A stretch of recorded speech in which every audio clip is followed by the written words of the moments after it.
میں سچ کا ساتھی ہوں، مجھے سچ بولنا ہے، میں جھوٹ نہیں بول سکتا۔ میرے نبی کی زندگی کے دو پلر، عبادت، نماز نہ چھوٹے، نماز نہ چھوٹے، نماز نہ چھوٹے۔ میرے نبی کی زندگی کا دوسرا پلر، سچائی، اخلاق، درگزر، محبت، الفت، خامند بیوی کو عزت دے، بیوی خامند کو عزت دے، ماں باپ اولاد کو عزت دیں، اولاد ماں باپ کو عزت دے۔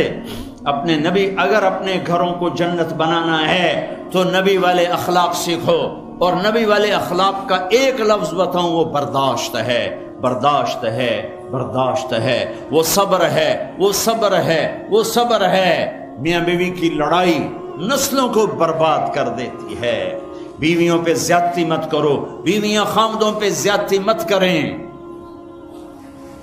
میرے نبی نے فرمایا بدترین ہے وہ انسان، ان انسانوں میں کوئی خیر نہیں جو عورتوں کو مارتے ہیں، اور عورت سے فرمایا جس سے اس کا خامد ناراض ہوا، کسی عذر شرعی کی وجہ سے، ظلم کی وجہ سے، عذر شرعی کی وجہ سے ناراض ہوا اور اس نے اسے راضی نہ کیا، تو اللہ کی ساری رحمتیں اس سے دور ہو جائیں گی۔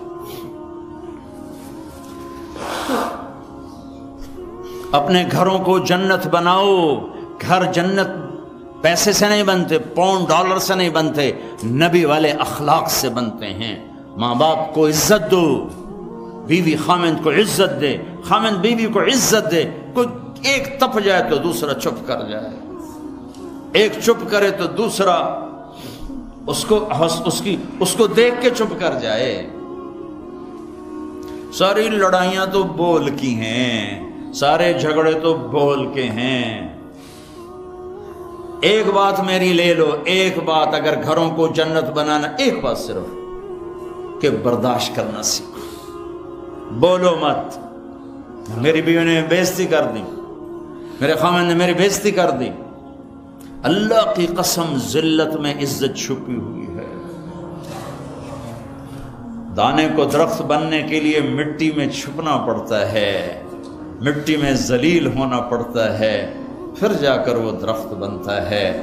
اگر تم لوگوں میں محبوب بننا ہے، تم چاہو کہ تمہاری بیوی تم سے محبت کرے، بیوی چاہے خامند مجھ سے محبت کرے، اولاد چاہے ماں باپ محبت کرے، ماں باپ چاہے اولاد محبت کرے، ایک دوسرے کو برداشت کرو، ایک دوسرے کو برداشت کرو، درگزر کرنا سیکھ لو۔ اور میرے حبیب کا فرمان، اے معاذ تمہیں سارے دین کا خلاصہ بتاؤں؟ کہا جی کیا؟ مجھے دیکھو، آپ نے کہا یہ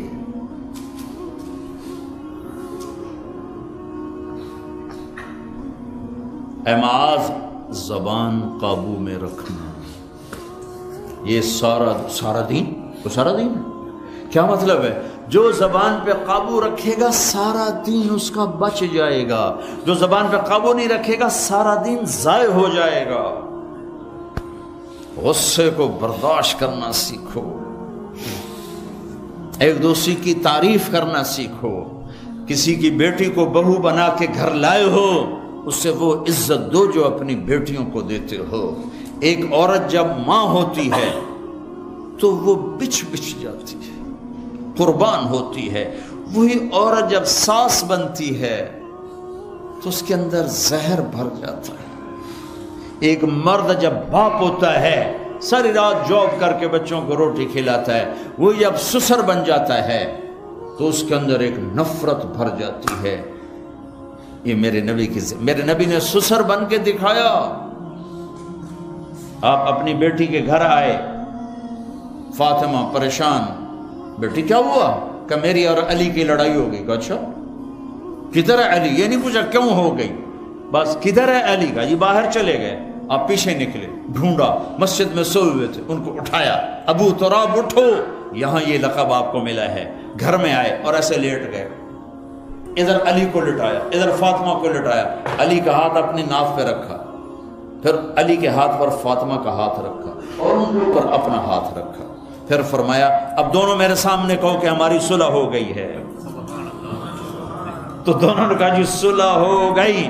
تو آپ باہر نکلے بڑے خوش خوش. صحابہ نے کہا یا رسول اللہ آپ تو بڑے خوش نظر آ رہے ہیں. کہا میں علی و فاطمہ کی صلح کرا کے آ رہا ہوں. یہ سسر کا کردار ہے, یہ سسرال کا کردار ہے. لیکن میں درد سے کہہ رہا ہوں کہ ساس اور سسر ایک زہر کا رشتہ بن گیا ہے, بہو ایک ذلیل رشتہ بن گیا ہے. جیسے تم اپنی بیٹیوں کے لیے چاہتے ہو کہ کسی کے گھر جائیں تو سکھ سے رہیں, جس کی بیٹی لاتے ہو اس کو بھی سکھ دو. اور بیٹیوں سے بھی کہتا ہوں جس گھر میں جاؤ جاتے ہی ماں باپ سے جدا کرنے کی اسکیمیں نہ چلاؤ, بلکہ گھر کے لیے راحت بنو, رحمت بنو. میرے نبی والی زندگی پڑھو, اللہ کے واسطے پڑھو کہ آپ اپنے گھر میں زندگی کیسے گزارتے تھے. ایک صحابی ہیں ابو دجانہ, جنگ بدر سے لے کر آخری حج تک اللہ کے نبی کے ساتھ رہے. بڑے صحابہ میں ہیں, لیکن فرماتے ہیں لوگوں میرے پاس بخشش کا سب سے بڑا عمل یہ ہے کہ میں نے اپنی زبان سے آج تک کسی کو دکھ نہیں دیا, اور میرے دل میں کسی کا بغض کوئی نہیں ہے. اگر اپنے نبی کے اخلاق بنانے دو چیزیں لے لو, زبان سے دکھ نہ دو, دل میں بغض نہ رکھو. ایک لطیفہ بھی سنا دیتا ہوں, اور ہے بھی لطیفہ بھی ہے, قصہ بھی ہے, ہمارے گھر کا ہے. ہماری دھوبن تھی ایک ماسی شریفہ, مرحوم مر گئی.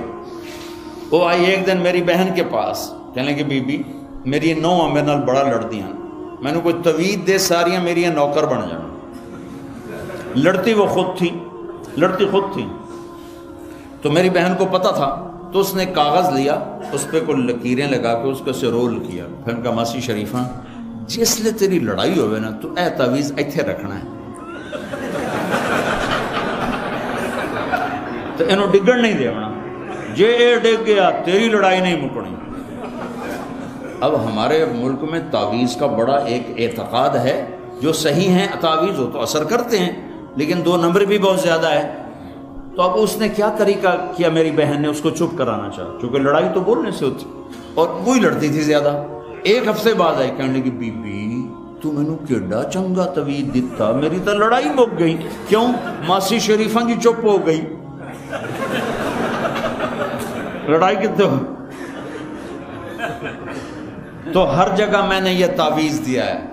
یہ میں تعویذ آپ کو دے کے جا رہا ہوں, اور جو یہ سن رہے ہیں کیمرے سے ان کو بھی یہ تعویذ دے رہا ہوں کہ جب لڑائی ہونے لگے میرا یہ تعویذ یہاں رکھ لینا, آپ کا گھر جنت بن جائے گا. چپ رہنے میں عزتیں چھپی ہوئی ہیں.